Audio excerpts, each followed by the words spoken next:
ជំរាបសួរពុកម៉ែបងប្អូនបាទថ្ងៃនេះខ្ញុំមានទីតាំងដីប្រភេទលំនៅឋានមួយកន្លែង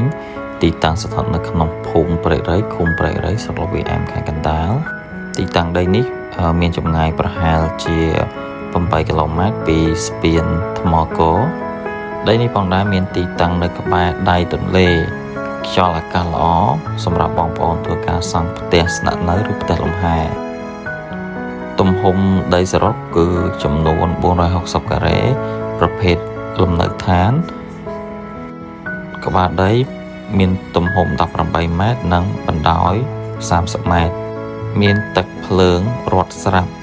និងផ្លូវបេតុងទំហំ10ម៉ែត្រដោយសាររាជរដ្ឋាភិបាលនឹងធ្វើការកសាងស្ពានចំនួន2ភ្ជាប់ពីខាងភ្នំពេញមកតំបន់នេះ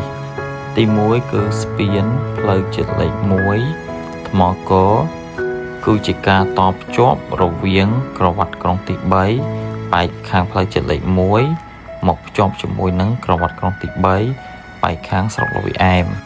និងទី2គឺស្ពានភ្នំពេញអរិយខ្សាត់នឹងធ្វើការបើកការដ្ឋាននៅក្នុងឆ្នាំ2026នេះដូច្នេះស្រុកលវីអែមយើងនេះនឹងមិនឯកាទៀតទេហើយតម្លៃដីធ្លីនឹងហក់ឡើងបន្ទាប់ពីគម្រោងទាំងពីរនេះបានចាប់ផ្ដើម